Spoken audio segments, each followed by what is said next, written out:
నమస్తే, welcome to view digital news. ముందుగా headlines. రాష్ట్రంలో ప్రమాదకర రాజకీయాలు నడుస్తున్నాయన్న ముఖ్యమంత్రి నారా చంద్రబాబు నాయుడు. రాజకీయ నేతలు ఒకప్పుడు నేరస్తులను కలవాలంటే భయపడేవారని వ్యాఖ్య.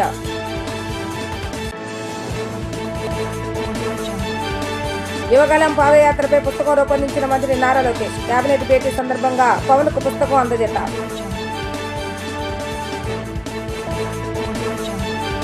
సీఎం చంద్రబాబు నాయుడు అధ్యక్షతన జరిగిన కేబినెట్ సమావేశం. సిఆర్డీ సమావేశంలో తీసుకున్న నిర్ణయాలకు ఆమోదం.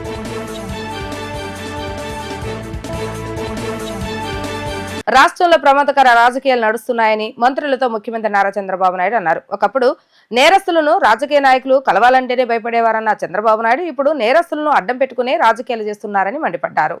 నేరస్తులకు తాము అండగా ఉన్నామని ప్రజలకు సందేశమిస్తూ రాజకీయాలను ఎటు తీసుకుపోతున్నారో అర్థం కావట్లేదని దుయ్యబట్టారు.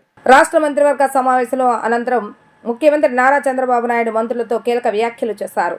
మంత్రులతో పలు విషయాలు చర్చించిన సీఎం చంద్రబాబు నాయుడు కూటమి ప్రభుత్వం ఏడాది పరిపాలన అంతా బాగుందన్నారు. మంత్రులు మరింత సమర్థవంతంగా పనిచేయాలని సూచించారు. ప్రజా సమస్యల పరిష్కారమే మన అజెండా కావాలని పిలుపునిచ్చారు. మరింత దూకుడు పెంచి ప్రజల మమేకం కావాలని సీఎం మంత్రులకు దిశానిర్దేశం చేశారు. గత వైఎస్ఆర్సీపీ ప్రభుత్వంలో తప్పులు చేసిన పెద్దలు ఇంకా బయటే తిరగటం సబబు కాదని పలువురు మంత్రులు అభిప్రాయపడ్డారు. ఏ తప్పు చేయకుండానే తెలుగుదేశం నాయకులను జైలుకు పంపారని మంత్రి సంధ్యారాణి అన్నారు. తప్పు చేసిన వారు శిక్ష నుంచి తప్పించుకోలేరన్న చంద్రబాబు నాయుడు వైఎస్ఆర్సీపీ ప్రభుత్వంలో మనల్ని అన్యాయంగా వేధించారని, మనము వేధించడం సరికాదని అన్నారు. గత ప్రభుత్వ అవినీతి అక్రమాలపై పారదర్శక విచారణ జరుగుతుందని అన్నారు. నేను రుజువయ్యాక ఎంతటి వారైనా ఉపేక్షించేది లేదని చంద్రబాబు నాయుడు తేల్చి చెప్పారు. తప్పు చేసిన వారిని శిక్షించడమే తమ విధానమన్న చంద్రబాబు నాయుడు రాజకీయ కక్ష సాధింపులు మన ధోరణి కాదని అన్నారు. ఈ తేడాను ప్రతి ఒక్కరూ గమనించాలని అన్నారు. యువగలం పాదయాత్రపై రూపొందించిన పుస్తకాన్ని ఐటీ విద్యాశాఖ మంత్రి నారా లోకేష్ డిప్యూటీ సీఎం పవన్ కళ్యాణ్ కు అందజేశారు. మంత్రివర్గ సమావేశం సందర్భంగా అమరావతి సచివాలయంలో పుస్తక ప్రతిని పవన్ కు అందజేశారు. నాటి రాక్షస పాలనపై ప్రజలను చైతన్యవంతం చేయడంలో యువగలం పాదయాత్ర సఫలీకృతమైందని పవన్ కళ్యాణ్ అన్నారు. ఆనాటి అనుభవాలను కళ్లకు కట్టినట్లుగా పుస్తక రూపంలో తేవడంపై లోకేష్ ను పవన్ కళ్యాణ్ ప్రశంసించారు. ఈ రోజుకి అరాచక పాలన అంతమై ఏడాది పూర్తయిందని, గత ప్రభుత్వ పాలన పీడకలను ఇప్పటికీ జనం మర్చిపోలేదని చెప్పారు. యువగలం పాదయాత్ర నాటి అనుభవాలను పవన్ కళ్యాణ్ తో లోకేష్ పంచుకున్నారు. సత్ప్రవర్తన కలిగిన 17 మంది జీవిత ఖైదీల విడుదలకు మంత్రివర్గం ఆమోదం తెలిపిందని మంత్రి కొలుసు పార్థసారథి అన్నారు. జైల్లో సంస్కరణలు తేవాలని నిర్ణయించారు. ఉద్దానం, కుప్పం రక్షిత నీటి సరఫరాకు వయబిలిటీ గ్యాప్ ఫండ్ ఇచ్చేందుకు ఆమోదించారు. 248 మంది కానిస్టేబుల్కు పదోన్నతి కల్పించే ప్రతిపాదనకు వైఎస్ఆర్ కడప జిల్లాగా మారుస్తూ తెచ్చిన జీవోకు కేబినెట్ సమావేశంలో ఆమోద ముద్ర వేశారు. సచివాలయంలో సీఎం చంద్రబాబు నాయుడు అధ్యక్షతన రాష్ట్ర మంత్రివర్గం భేటీ జరిగింది. వివిధ సంస్థలకు చేసిన భూ కేటాయింపులకు కేబినెట్ ఆమోదం తెలిపింది. సిఆర్డీ సమావేశంలో తీసుకున్న నిర్ణయాలను ఆమోదించారు. పోలీస్ అకాడమీకి అదనంగా 94.45 ఎకరాలు ఇచ్చేందుకు నిర్ణయించారు. పరిశ్రమలకు సంబంధించి 2025 చట్టంలో పలు నిబంధనల సవరణపై చర్చించారు. మహిళలు రాత్రిపూట కూడా పనిచేసే చట్ట సవరణను ఆమోదించారు. రాత్రిపూట పనిచేసే మహిళలకు భద్రత, రవాణా సౌకర్యాలు కల్పించాలని, పరిశ్రమలో కార్పొరేట్ రంగంలో పనిచేసేందుకు మహిళలకు అవకాశం కల్పించాలని నిర్ణయం తీసుకున్నారు. రక్షిత నీటి సరఫరాకు శ్రీకాకుళంలో 5.75 కోట్ల వయబిలిటీ గ్యాప్ ఫండ్ కు ఆమోదం తెలిపిన మంత్రివర్గం కుప్పం నియోజకవర్గంలో 8.22 కోట్ల వయబిలిటీ గ్యాప్ ఫండ్ విడుదల చేయాలని నిర్ణయించారు. పలు సంస్థలకు భూ కేటాయింపులు, రాయితీల కల్పనకు కేబినెట్ ఆమోదం తెలిపింది. ఏడాదిలో 25 మంత్రివర్గ సమావేశాలు జరిపినందుకు సీఎం కు కేబినెట్ అభినందనలు తెలిపింది. మరి ఈరోజు జరిగిన మంత్రివర్గ సమావేశంలో ముఖ్యంగా ఎన్టీఆర్ సుజల పథకం కింద శ్రీకాకుళం ఉద్దాన ప్రాంతానికి ఈ శుద్ధి చేసిన త్రాగునీటిని మినరల్ వాటర్ని సప్లై చేసే కార్యక్రమం ఏదైతే ఉందో ఆ ప్లాంట్ నిర్వహణలో వచ్చిన నష్టానికి వైబిలిటీ గ్యాప్ ఫండింగ్ కింద 575.75 లక్షలు ఉద్దానం ప్రాంతానికి, అదేవిధంగా దాదాపు 822.86 లక్షల వైబిలిటీ గ్యాప్ ఫండింగ్ కుప్పంలో చేసిన ఈ మినరల్ వాటర్ ప్లాంట్స్కి వైబిలిటీ గ్యాప్ ఫండింగ్గా ఇవ్వటం జరిగింది. అదేవిధంగా కొత్త సంవత్సరం మన సంవత్సరం పూర్తి చేసుకున్న సందర్భంగా ప్రభుత్వం వచ్చి 1 ఇయర్ అయిన సందర్భంగా 17 మంది యావజ్జీవ ఖైదీలకు క్షమాభిక్ష మంజూరు చేయడం జరిగిందని చెప్పేసి మనం చేస్తాను. భారత సుప్రీంకోర్టు ఎస్ఎల్పి క్రిమినల్ నెంబర్ 525/2021లోని ఆదేశాలకు అనుగుణంగా యావజ్జీవ ఖైదీల ముందస్తు విడుదలకు శాశ్వత మార్గదర్శకాలను జారీ చేసిన నేపథ్యంలో ఫిబ్రవరి 1, 2025 నాటికి అర్హులైన 17 మంది యావజ్జీవ ఖైదీలకు ప్రత్యేక క్షమాభిక్ష మంజూరు చేయడానికి హోంశాఖ చేసిన ప్రతిపాదన రాష్ట్ర మంత్రి మండలి ఆమోదం తెలియజేయడం జరిగిందని చెప్పేసి మనం చేస్తాను నేను. ఈ ఖైదీల క్షమాభిక్షకి సంబంధించి, ఖైదీల పరివర్తనకు సంబంధించి వీళ్ళందరూ కూడా ఏంటంటే అక్కడ లోకల్ పోలీస్ స్టేషన్స్కి రెగ్యులర్ టచ్లో ఉండి వీరి ప్రవర్తన మీద ఎప్పటికప్పుడు నిఘా సంస్థల ద్వారా కానివ్వండి లేదా పోలీస్ స్టేషన్ ద్వారా కానివ్వండి రిపోర్ట్స్ తెప్పించుకుని వాళ్ళని పర్యవేక్షించడం కూడా జరుగుతుంది. మరి భవిష్యత్తులో కూడా ఈ జైల్స్ని రిఫార్మ్స్ తీసుకురావాలని చెప్పేసి అన్ని కూడా ప్రభుత్వం ఆలోచన చేస్తుందని చెప్పేసి నేను మనం చేస్తా ఉన్నాను. అదేవిధంగా 248 ఏపీఎస్పీఎఫ్లో 248 కానిస్టేబుల్ను హెడ్ కానిస్టేబుల్స్గా పదోన్నతి ఇవ్వడానికి మరియు కానిస్టేబుల్ సంఖ్యను 248కి తగ్గించడానికి హోంశాఖ చేసిన ప్రతిపాదనకు రాష్ట్ర మంత్రిమండలి ఆమోదం తెలిపింది. వైఎస్ఆర్ జిల్లా పేరును వైఎస్ఆర్ కడప జిల్లాగా మార్చడానికి ఇప్పటికే జారీ చేసిన తుది నోటిఫికేషన్ను ధృవీకరించేందుకు రెవెన్యూ శాఖ చేసిన ప్రతిపాదనను రాష్ట్ర మంత్రిమండలి ఆమోదించడం జరిగిందని తెలియజేస్తున్నాను. రాష్ట్రంలో ఆంధ్రప్రదేశ్ పోలీస్ అకాడమీ స్థాపన కోసం ఇప్పటికే 675 ఎకరాలు ఇవ్వటం జరిగింది. ఇంకా వారికి కావాల్సిన ల్యాండ్స్ని పెన్నవరెడ్డిపల్లి, నూగండిపల్లి, ఆగిరిపల్లి మండలంలో మొత్తం 94.497 సెంట్లు అంటే 94.5 ఎకరాలని మన హోంశాఖకు భూమిని ఉచితంగా బదిలీ చేయడానికి రెవెన్యూ శాఖ చేసిన ప్రతిపాదనకు రాష్ట్ర మంత్రిమండలి ఆమోదం తెలిపింది. ఏపీకి అన్ని విధాలుగా మోడీ ప్రభుత్వం చేయూత అందజేస్తుందని కేంద్ర మంత్రి భూపతిరాజు శ్రీనివాస్ వర్మ వ్యాఖ్యానించారు. కేంద్ర ప్రభుత్వం నిధులతోనే ఆంధ్రప్రదేశ్ అభివృద్ధి సాధ్యమని వెల్లడించారు. గత జగన్ ప్రభుత్వంలో మోడీ ప్రభుత్వం ఏపీకి ఎలాంటి సహాయం చేయట్లేదని తప్పుడు ప్రచారం చేశారని మండిపడ్డారు. 2047 నాటికి వికసిత్ భారత్ విశ్వగురు దేశంగా భారతదేశం ఆవిర్భవించాలని వారు ఆకాంక్షించారు. నగరంలో కేంద్ర మంత్రి భూపతిరాజు శ్రీనివాస్ వర్మ పర్యటించారు. ఈ సందర్భంగా మీడియాతో కేంద్ర మంత్రి మాట్లాడుతూ ఈ 11 సంవత్సరాల బీజేపీ పాలనలో దేశం ఎంతగానో అభివృద్ధి చెందిందని వివరించారు. 2014లో ప్రధానిగా మోడీ బాధ్యతలు తీసుకునే నాటికి దేశం 11వ ఆర్థిక వ్యవస్థలో ఉండేదని వెల్లడించారు. ఈ 11 సంవత్సరాల్లో మోడీ నాయకత్వంలో దేశం 4వ ఆర్థిక వ్యవస్థగా ఎదిగిందని, రాబోయే కాలంలో 3వ స్థానానికి వెళ్లబోతుందని చెప్పుకొచ్చారు. కరోనా సమయంలో ప్రపంచ దేశాలు ఆర్థికంగా కుదేలయ్యాయని, వాటన్నింటినీ తట్టుకుని ఆర్థిక వ్యవస్థగా మోడీ నాయకత్వంలో ఎదిగిందని తెలిపారు. చాలా సంక్షేమ పథకాలు, అభివృద్ధి, సంక్షేమం రెండు సమానంగా తీసుకెళ్లడం జరిగిందని వివరించారు. పేదలకి సంక్షేమ పథకాల కింద 45 లక్షల కోట్లను నేరుగా లబ్ధిదారుల ఖాతాలో వేయటం జరిగిందని కేంద్ర మంత్రి భూపతిరాజు శ్రీనివాస్ వర్మ గుర్తు చేశారు. గ్రామ పట్టణ ప్రాంత పేదలకి లక్షలాది గృహాలు నిర్మించి ఇచ్చామని అన్నారు. జలజీవన్ మిషన్ ద్వారా గ్రామ ప్రజలకి త్రాగునీటి సదుపాయం కల్పించామని చెప్పారు. ఉచితంగా కుళాయి పంపులు ఏర్పాటు చేశామని, మన రాష్ట్రంలో విజయవంతంగా జరుగుతుందని అన్నారు.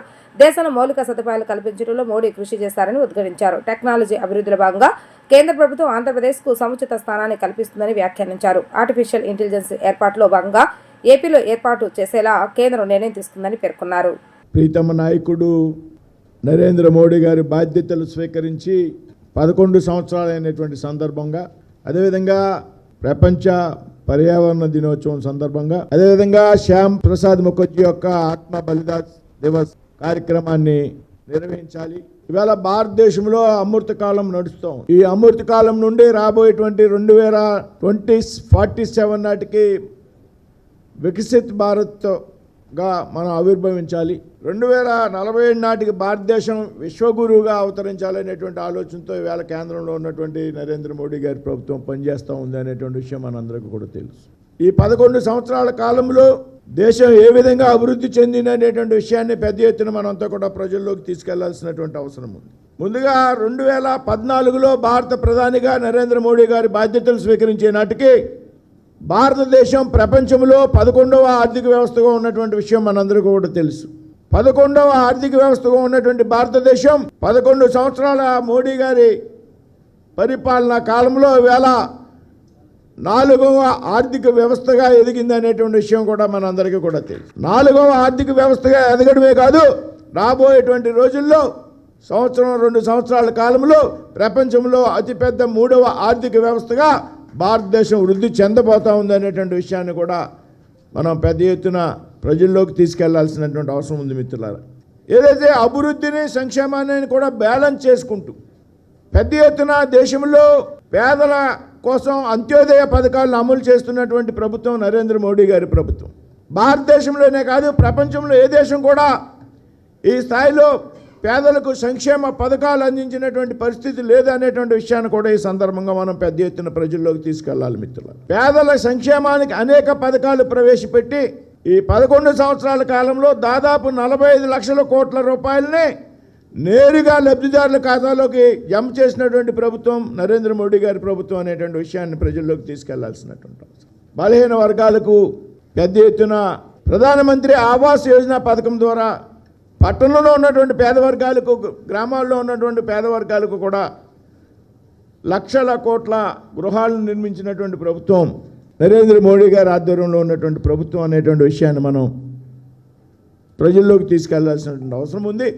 అదేవిధంగా జలజీవన మిషన్ ద్వారా దాదాపు దేశంలో 16 కోట్ల గృహాలకు ఉచితంగా మంచినీటి కుళాయిలను అందజేసినటువంటి ప్రభుత్వం, త్రాగునీరు సౌకర్యాన్ని అందజేసినటువంటి ప్రభుత్వం నరేంద్ర మోడీ గారి నాయకత్వంలో ఉన్నటువంటి ప్రభుత్వం.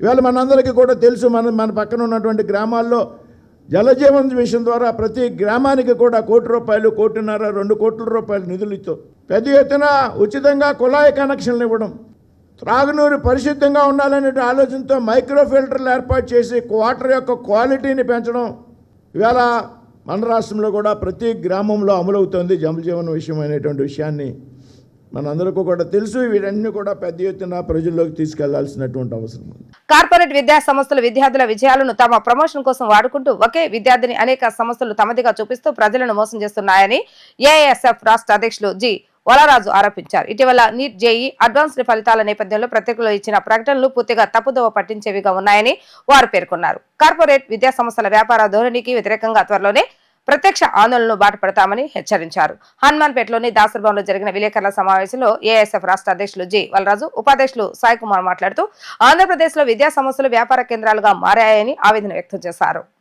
జి వలరాజు, ఏఐఎస్ఎఫ్ రాష్ట్ర అధ్యక్షులు. ఈరోజు ఆంధ్రప్రదేశ్లో నారాయణ, శ్రీ చైతన్య కార్పొరేట్ విద్యా సంస్థల కబంధ హస్తాల్లో విద్యార్థులు, తల్లిదండ్రులు వారి యొక్క విజ్ఞానం మరియు జవసత్వాలు నలిగిపోతూ ఉన్నాయి. అందులో భాగంగానే ఇవాళ నారాయణ, శ్రీ చైతన్య విద్యాల అక్రమ వ్యాపారానికి అడ్డు అదుపు లేకుండా పోతా ఉంది. దీనికి సంబంధించినటువంటి విద్యాశాఖ మంత్రి నిద్రపోతూ ఉన్నాడు. విద్యాశాఖ మంత్రికి ఏమాత్రం సోయ లేకోకుండా వ్యవహరిస్తూ ఉన్నాడు. మంత్రి నారాయణ గారి విద్యా సంస్థలు, ఆ విద్యా సంస్థల్లోనే విద్యార్థుల యొక్క మేధస్సుతో ఇంత దుర్మార్గంగా, నికృష్టంగా వ్యాపారం చేయాల్సినటువంటి దుస్థితి, దానికి సపోర్ట్ చేయాల్సినటువంటి దుస్థితి ఈ ప్రభుత్వానికి ఉందంటే అంతకంటే విద్యార్థులకు వేరే దరిద్రం లేదని చెప్పి అఖిల భారత విద్యార్థి సమాఖ్య ఏఐఎస్ఎఫ్ భావిస్తూ ఉన్నది. ఇవాళ స్పష్టంగా చూస్తూ ఉన్నాం. నారాయణ విద్యా సంస్థలకు సంబంధించినటువంటి యాడులు, నారాయణ విద్యా సంస్థల్లో 3వ ర్యాంకు, దానికి సంబంధించినటువంటి అదే కళాశాలకు సంబంధించినటువంటి ర్యాంకును శ్రీ చైతన్య విద్యా సంస్థలు, ఈ 2 ర్యాంకులు ఇవే కాదు, మొత్తం ర్యాంకులు అన్నిటిలో కూడా బోగస్ ర్యాంకులు. వీటికి సంబంధించినటువంటి ర్యాంకులు ఏ విద్యార్థి ఈ కళాశాలలో చదువుకోగా నార్త్లో ఎక్కడో చదువుకున్నటువంటి విద్యార్థులను తీసుకుని వచ్చి టీషర్ట్లు మార్చి విద్యార్థులను ఇవాళ మా ర్యాంకులు అంటే మా ర్యాంకులు అని చెప్పి పోటాపోటీగా డబ్బులు ఉన్నాయి కాబట్టి పత్రికా మిత్రులను కూడా మోసం చేసి ప్రకటిస్తూ ఉన్నారు. విద్యార్థుల తరపున, ఈ రాష్ట్రంలో ఉన్నటువంటి తల్లిదండ్రుల తరపున రాష్ట్ర ప్రభుత్వానికి, విద్యాశాఖ మంత్రికి ఒకటే హెచ్చరిక చేస్తూ ఉన్నాం. నారాయణ, శ్రీ చైతన్య విద్యా సంస్థల జోబుదొంగ ప్రభుత్వంగా మీ ప్రభుత్వం చలామణి అవుతా ఉంది. మీకు అధికారం ఇచ్చింది విద్యార్థులను, తల్లిదండ్రులను సుపరిపాలన నడిపిస్తారని చెప్పి దొంగలకు కాపలా కాసే ప్రభుత్వంగా చలామణి అవుతా ఉంది కాదు నారా లోకేష్ గారు. ఇవాళ శ్రీ చైతన్య నారాయణ విద్యా సంస్థలు చేసేటువంటి అక్రమ వ్యాపారానికి, లేకపోతే వాళ్ళు చేసేటువంటి దొంగ యాడ్లకి 24 గంటలు అవుతా ఉంది. నీ ప్రభుత్వానికి ఇంకా ఎంతసేపు చర్యలు తీసుకోవడానికి టైం పడుతుందని చెప్పి ఏఐఎస్ఎఫ్ కోరుతా ఉన్నది. మొత్తం దేశాన్ని, భారతదేశాన్ని ప్రభావితం చేసి వీరి యొక్క విద్యారంగాన్ని మొత్తం కూడా బలోపేతం చేసుకుంటూ ఇలాగ ఫేక్ ర్యాంకులతో లక్షల రూపాయలు పెట్టి కొనుక్కొని విద్యార్థుల దగ్గర నుంచి ఎవరైతే ర్యాంకులు సాధించారో వారిని మా కళాశాలలోనే చదివారు, వారు మా విద్యార్థి అని చెప్పి శ్రీ చైతన్య వాళ్ళు పబ్లిష్ చేసుకుంటే, నారాయణ కళాశాల లేనే లేదు, వాళ్ళు మా కళాశాలను చదివారు అని చెప్పి వాళ్ళు పక్క పబ్లిష్ చేసుకున్నారు. మరి ఇంకా అలైన్ కళాశాల అయితే లేదు, వీళ్ళందరూ కూడా మా కళాశాలలోనే చదివారని చెప్పి వాళ్ళు శ్రీ చైతన్య వాళ్ళు వేసుకున్నటువంటి ర్యాంకుల్ని, అదేవిధంగా నారాయణ కళాశాలలో వేసుకున్న ర్యాంకుల్ని, ఈ రెండింటిని సగం ర్యాంకుల్ని సగం మందిని వీరు అలైన్ వాళ్ళు వేసుకొని పబ్లిసిటీ చేసుకుంటున్నారు. ఇది ఇప్పటికీ ఒకటే కాదు, ఈ రిజల్ట్స్లోనే కాదు, ముందు జరిగినటువంటి ఐఐటి ఇది జేఈ మెయిన్స్లో కూడా ఇట్లనే తరచుగా వాళ్ళు తప్పులు చేస్తూనే ఉన్నారు, పబ్లిసిటీ చేస్తున్నారు. వీటికన్నిటికి కూడా బ్రాండ్ అంబాసిడర్లుగా ఈరోజు కంపెనీలకి ఏదైతే ప్రోడక్ట్స్కి ప్రమోషన్ల పేరుతో ఒక బ్రాండ్ అంబాసిడర్లుగా ఉంటారో అదే విధంగా ఈరోజు శ్రీ చైతన్యకి కళాశాలకు ఇక్కడ శ్రీలీల కావచ్చు, అల్లు అర్జున్, ఇట్లనే బుక్కేల దొమ్మరాజు అని చెస్ ప్లేయర్ కూడా అతను కూడా వీళ్ళకి బ్రాండ్ అంబాసిడర్గా ఉండి శ్రీ చైతన్య కళాశాలకి మీరు నీట్ సీటు కొట్టాలన్నా, ఫ్రీ సీట్ రావాలన్నా, ఒక మంచి కళాశాలలో యూనివర్సిటీలో సీట్లు రావాలంటే మీరు ఖచ్చితంగా శ్రీ చైతన్యలో జాయిన్ అవ్వండి, ఖచ్చితంగా మీకు నీట్ సీట్ వచ్చింది. అదేవిధంగా ఐఐటీలో సీట్ వచ్చింది, మంచి యూనివర్సిటీలో సీట్ వచ్చింది అని చెప్పి ఈరోజు తప్పుడు ప్రచారం చేస్తూ ఇలాంటి వారు నమ్మించి మోసం చేసి ఇలాంటి వారిని నమ్మి ఈరోజు ఇలాంటి కళాశాలలో చేరిన తర్వాత వారికి ఇట్లా విద్యార్థులు కూడా చాలా మంది హాస్టల్స్లో వాళ్ళు బలి అయిపోతున్నారు, అక్కడ సూసైడ్లు చేసుకొని చచ్చిపోయే పరిస్థితి కూడా ఉంది. అలాంటి కళాశాలలో ఏమైనా శ్రీలీల చదివిందా, అల్లు అర్జున్ ఏమైనా చదివారా, వీళ్ళిద్దరు ఏమైనా శ్రీ చైతన్యలో చదివారా అని మేము విద్యార్థుల పక్షాన ఏఐఎస్ఎఫ్ ఈరోజు సూటిగా ప్రశ్నిస్తున్నాం. మీరు చదవకుండా మీకు అక్కడ ఏది తప్పుడు ర్యాంకు, ఏది మంచి ర్యాంకు వాళ్ళకి వచ్చిందా, నిజాలు అబద్ధాలు ఏమీ తెలుసుకోకుండా ఈరోజు వీళ్ళకి బ్రాండ్ అంబాసిడర్లుగా ఉంటూ విద్యార్థులకు ఈ యొక్క కళాశాలకు బ్రాండ్ అంబాసిడర్లుగా ఉంటూ ఇలాగా తప్పుడు ర్యాంకులు ప్రచారం చేస్తూ శ్రీ చైతన్యలో వచ్చినటువంటి ర్యాంకే థర్డ్ ర్యాంకు మళ్ళీ నారాయణలో థర్డ్ ర్యాంక్ వచ్చింది. ఇట్లా థర్డ్ ర్యాంకు, 6th ర్యాంకు, ఇట్లా 27, 30, 37, 52, 54, 56, 50, 63 ఇట్లా మొత్తం కూడా 87 ఇన్ని ర్యాంక్స్ ఇట్లా ఒకే ఒక యాడ్లోనే ఒకే కళాశాల ఇన్ని దాదాపు 10 ర్యాంకులు పై తెలుకున్న తప్పుడు ర్యాంకులు ప్రచారం చేస్తుంటే నారాయణ వాళ్ళు, అదే విధంగా శ్రీ చైతన్య వాడు సేమ్ ఇట్లానే మా ర్యాంక్స్ అని వీళ్ళు తప్పుడు ప్రచారం చేస్తారు.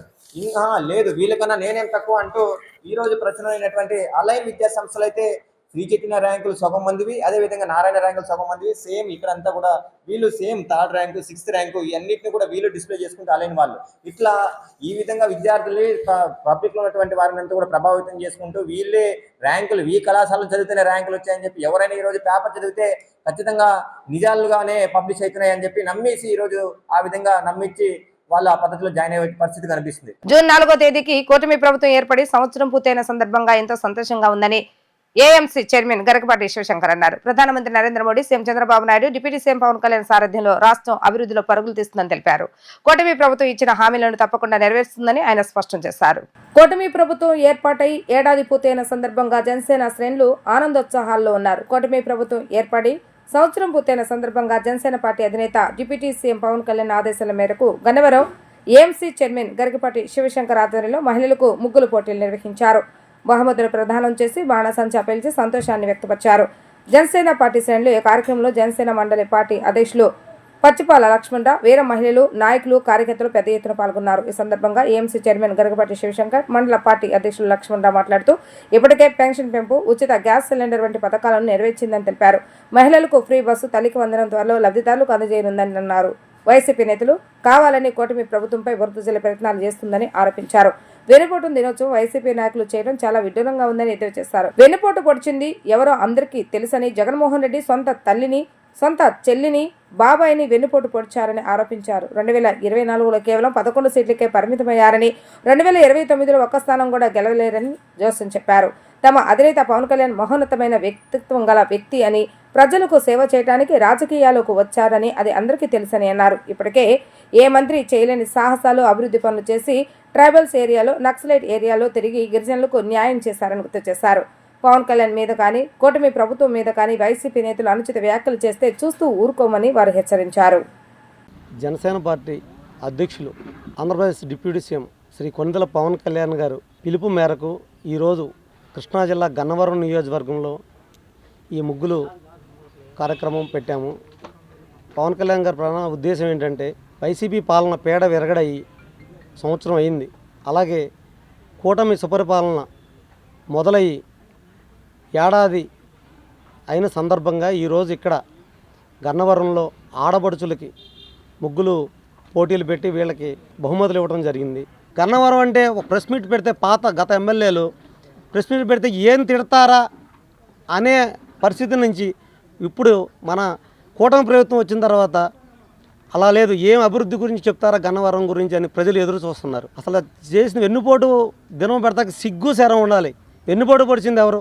రాష్ట్ర ప్రజలందరికీ తెలుసు కదా. వెన్నుపోటు పొడిచింది మీరు. గత ముఖ్యమంత్రి జగన్మోహన్ రెడ్డి సొంత చెల్లిని వెన్నుపోటు పొడిచారు, సొంత బాబాయిని, తల్లిని, అలాగే రాష్ట్ర ప్రజల్ని వెన్నుపోటు పొడిచారు. అమరావతి రైతులను వెన్నుపోటు పొడిచారు. కల్తీ మద్యం మీ ఆడపడుచులు వెన్నుపోటు పొడిచారు. శాండు, మైను, వైన్ ప్రతిదీ వెన్నుపోటు పడుతుంది. మీరు అలా వెన్నుపోటు పొడవబట్టి 151 సీట్లు ఉన్నది, మీరు 11 సీట్లకు వచ్చారు. మీరు ప్రజలకి వెన్నుపోటు పడిశారు, ప్రజలు మళ్ళీ మీకు తిరిగి మీకు వెన్నుపోటు పడిశారు. మీకు అర్థం కావట్లా, నవ్వుతున్నారు. మీరు వెన్నుపోటు దినోత్సవం చేయడం ఏంటి? అద్దె నాయకుల్ని ఇక్కడ తీసుకొచ్చి అల్లరి సృష్టించాలంటే గన్నవరం ప్రజలు ఎవరు ఊరుకోరు. మీకు ఇంకా బుద్ధి రాలా. ఈ రోజున మహిళలతో ఆడపడుచులతో రంగవల్లిలో వేయించుకొని సంక్రాంతి వాతావరణంతో ఈ రోజున గవర్నమెంట్ కృతజ్ఞతగా ఈరోజు పరిపాలనకి, అభివృద్ధికి కానీ ఉపాధికి కానీ నాయకులు కష్టపడుతూ ఉంటే వైఎస్ఆర్సీపీ పార్టీ ఇవాళ వెన్నుపోటు దినం అని చెప్పి పనికిమాల పనులు చేస్తున్నారండి. వీళ్ళు ప్రజలు బుద్ధి చెప్పారండి వీళ్ళకి ఈ రోజున, అది మర్చిపోయి వెన్నుపోటు దినం అని చెప్పి వాళ్ళు చేస్తున్నారు. ముఖ్యంగా గన్నవరం లాంటి నియోజకవర్గంలో పుచ్చలపల్లి సుందరయ్య గారు లాంటి నాయకులు ఇక్కడ పరిపాలించారు.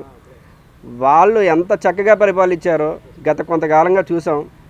గత ఎమ్మెల్యే చేసిన పనులు కానీ, నిండు సభల్లో మహిళల్ని అగౌరవపరిచిన విధానం కానీ ఈ రోజున జరుగుతుంది, చూస్తున్నారు మీరు. అది పోగా సక్రమంగా పరిపాలిస్తున్న ముఖ్యమంత్రి గారు చంద్రబాబు నాయుడు గారిని కానీ, ఉప ముఖ్యమంత్రి గారు పవన్ కళ్యాణ్ గారిని కానీ ఏదో రకంగా దుమ్మెత్తి పోద్దామని చూస్తున్నారు. ఇవన్నీ ప్రజలు గమనిస్తున్నారు. వచ్చే ఎన్నికల్లో మిగతా మీకు ఇప్పుడు వచ్చిన 11 సీట్లు కాకుండా ఇంకా మరింత తగ్గే అవకాశం ఉందని మీరు చేసే పనులు తెలియజేస్తున్నాయి. గన్నవరం నియోజకవర్గం ముఖ్యంగా స్థానిక ఎమ్మెల్యే గారు యార్లగడ్డ వెంకట్రావు గారు చేపడుతున్న పనులు కానీ, యువతకి ఉపాధి పనులు కానీ, తర్వాత రోడ్ల డెవలపింగ్ కానీ అన్నీ చూస్తున్నాం మనం. ఇది వారం లేక ఎక్కడి నుంచో అద్దెకు తెచ్చుకున్న నాయకులను కానీ కార్యకర్తలను తెచ్చుకొని ఈ రోజున కొన్ని కార్యక్రమాలు చేస్తున్నారు. విద్య ద్వారానే ఏదైనా సాధించవచ్చు అని ఎమ్మెల్యేలు బొండబొమ్మ, గద్దె రామ్మోహన్ అన్నారు. ప్రభుత్వ పాఠశాలలో చదివే విద్యార్థులు 99% ఉత్తీర్ణత సాధిస్తున్నారని పేర్కొన్నారు. ప్రభుత్వ పాఠశాలలో చదివి 10వ తరగతి పరీక్షలో అత్యుత్తమ ప్రతిభ కనబర్చిన విద్యార్థులకు ప్రాఫిట్ షూ కంపెనీ ఆధ్వర్యంలో ఏర్పాటు చేసిన ప్రోత్సాహకాలను వారు అందజేశారు. హనుమాన్పేటలోని ప్రాఫిట్ షూ కంపెనీ ప్రధాన కార్యాలయంలో మంగళవారం ప్రాఫిట్ షూ కంపెనీ అధినేత కోటేశ్వరరావు ఆధ్వర్యంలో ప్రభుత్వ పాఠశాలలో 10వ తరగతి పరీక్షలో ఉత్తమ ప్రతిభ కనబర్చిన విద్యార్థులకు స్కాలర్షిప్లను అందజేశారు. అదేవిధంగా విద్యార్థుల విజయం కోసం కృషి చేసిన ప్రధానోపాధ్యాయులకు సత్కారం చేశారు. ఈ కార్యక్రమానికి విజయవాడ సెంట్రల్ ఎమ్మెల్యే బొండ ఉమామహేశ్వరరావు, తూర్పు ఎమ్మెల్యే గద్దె రామ్మోహన్, ప్రముఖ వైద్యుడు పట్టాభిరావు హాజరయ్యారు.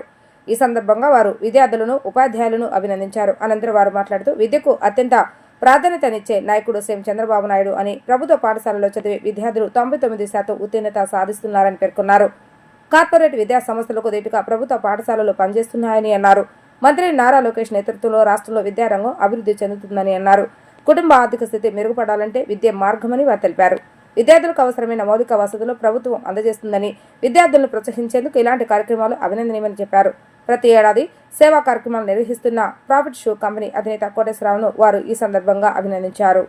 పిల్లల ఉత్సాహం పెంచడానికి వాళ్ళు పొందిన మార్క్ ప్రభుత్వ స్కూల్స్లో వాళ్ళు పొందిన మెరిట్ మార్క్స్ ఉన్నతంగా స్కూల్లో ప్రథమంగా వచ్చిన వాళ్ళందరూ కూడా చిన్న సత్కారం చేసి వారు ఇంకా ఫ్యూచర్లో మంచి విద్య ద్వారా ఫలితాలు పొంది చక్కటి పౌరులుగా ఈ సమాజంలో తీర్చిదిద్దబడటమే కాకుండా వారి ద్వారా ఇంకా అనేక వందల వేల మందికి సహాయం చేసే స్థితికి వాళ్ళందరూ రావాలని కోరుకునే విధంగా కోటేశ్వరరావు వాళ్ళ చక్కటి కార్యక్రమం ఏర్పాటు చేశారు. ఈ కార్యక్రమం అందరికీ స్ఫూర్తి కావాలి. ఎందుకంటే ఈ రోజున విజయవాడ నగరంలో ప్రభుత్వ స్కూల్స్ అన్నీ కూడా మనం చాలా గర్వంగా చెప్పుకోవాలి. ప్రప్రదంగా చక్కటి భవన సదుపాయాలు చాలా చోట్ల ఎక్కువగా ఉన్నాయి. 90% కావాల్సిన భవన సదుపాయాలు ఉన్నాయి.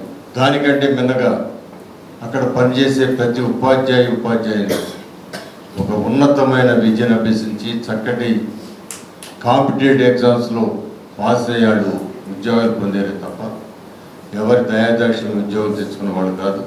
వాళ్ళు సొంతంగా ఇలాంటి ఉపాధ్యాయులు నాకు తెలిసి ప్రైవేట్ స్కూల్స్ కూడా ఉండరని నేను ప్రగాఢంగా.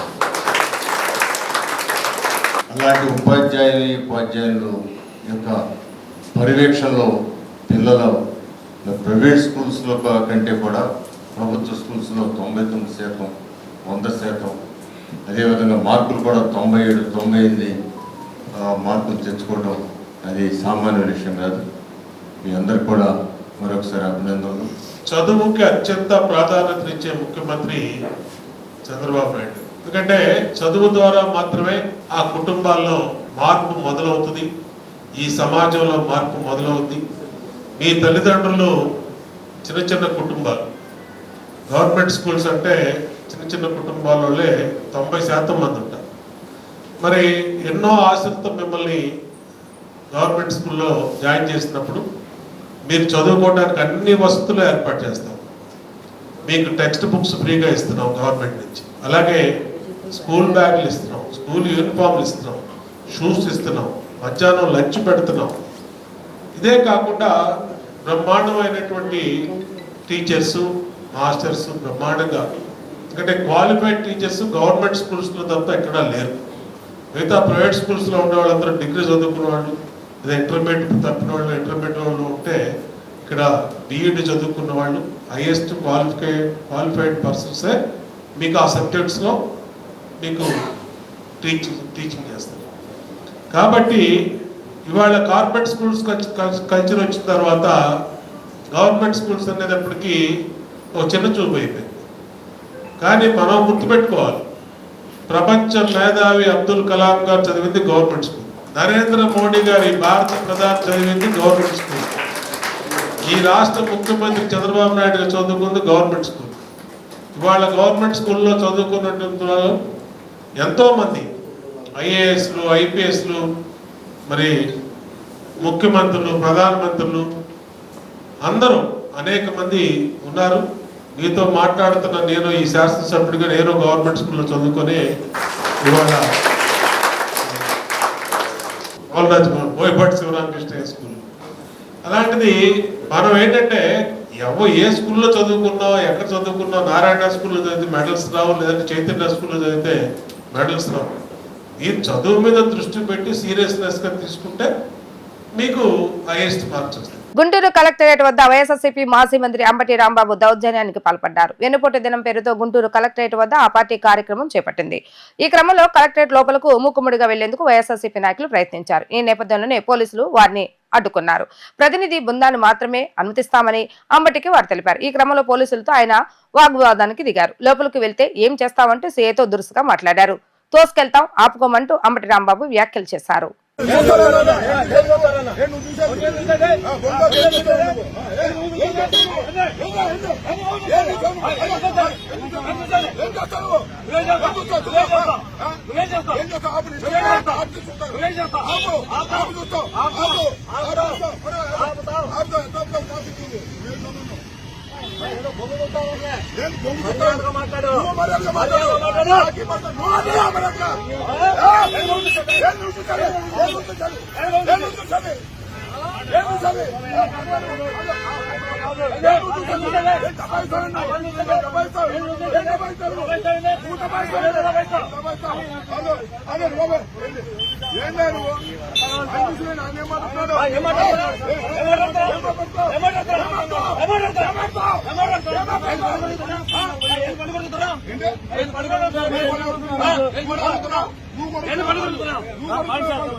రౌడీ షీటర్లను నగరం నుంచి బహిష్కరిస్తున్నట్లుగా మాజీ సీఎం జగన్మోహన్ రెడ్డిని కూడా రాష్ట్రం నుంచి బహిష్కరించాలని టీడీపీ సీనియర్ నేత మాజీ ఎమ్మెల్సీ బుద్ధా వెంకన్న ఘాటు వ్యాఖ్యలు చేశారు.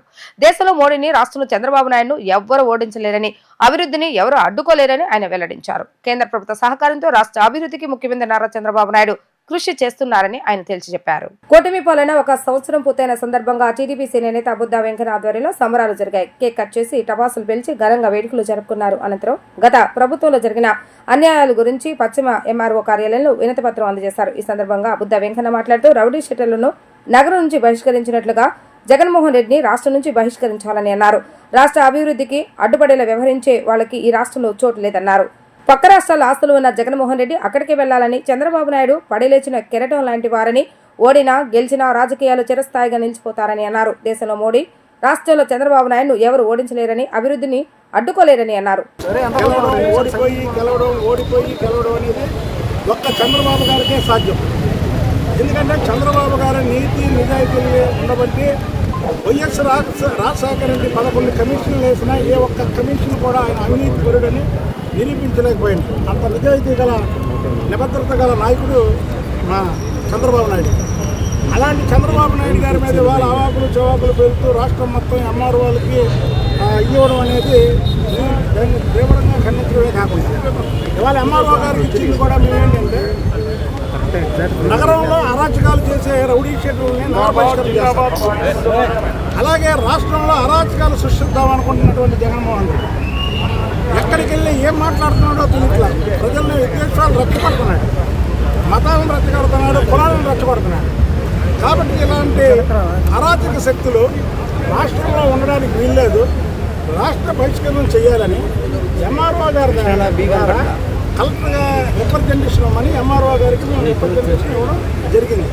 ఎందుకంటే జగన్మోహన్ రెడ్డి వారు వల్ల ఇవాళ అప్పుడు ఊళ్ళో ఉన్న చంద్రబాబు నాయుడు గారు 75 ఏళ్ళ వయసులో మరి కేంద్రంతో మాట్లాడి దాదాపు పోలవరానికి నిధులు కానివ్వండి, స్టీల్ ప్లాంట్ ప్రైవేటీకరణ అవ్వకుండా ఆపడం కానివ్వండి, అలాగే రాజధానికి నిధులు కానివ్వండి, అలాగే వైజాగ్లో కడపలో స్టీల్ ప్లాంట్ కానివ్వండి, ఇలాగ అనేక రకాలైనటువంటి కేంద్రంతో మాట్లాడి కేంద్రంతో బాగుండి వాళ్ళ కేంద్ర ప్రభుత్వం తెలుగుదేశం పార్టీ ఎన్డీఏలో ఉండి మరి ఎన్డీఏలో తెలుగుదేశం పార్టీ మెజార్టీతో అక్కడ పరిపాలన సాగిస్తున్నా సరే వెళ్ళి సమన్వయంతో అటు మోడీ గారు కానీ ఇటు పవన్ కళ్యాణ్ గారు కానీ చంద్రబాబు నాయుడు గారికి పూర్తిగా సహకరిస్తూ రాష్ట్రాన్ని అభివృద్ధి బాటలో తీసుకెళ్తుంటే జగన్మోహన్ రెడ్డి దాన్ని అడ్డుకట్టేద్దామనే ఒక ఉద్దేశంతో రాష్ట్రంలో అరాచకాలు సృష్టిద్దాం అనుకున్నారు. వార్తలు ముగించే ముందు హెడ్లైన్స్ మరొకసారి. రాష్ట్రంలో ప్రమాదకర రాజకీయాలు నడుస్తున్నాయన్న ముఖ్యమంత్రి నారా చంద్రబాబు నాయుడు. రాజకీయ నేతలు ఒకప్పుడు నేరస్తులను కలవాలంటే భయపడేవారని వ్యాఖ్య.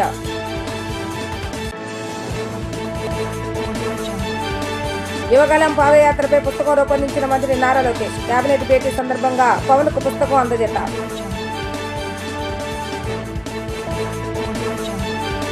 సీఎం చంద్రబాబు నాయుడు అధ్యక్షతన జరిగిన కేబినెట్ సమావేశం. సిఆర్డీ సమావేశంలో తీసుకున్న నిర్ణయాలకు ఆమోదం.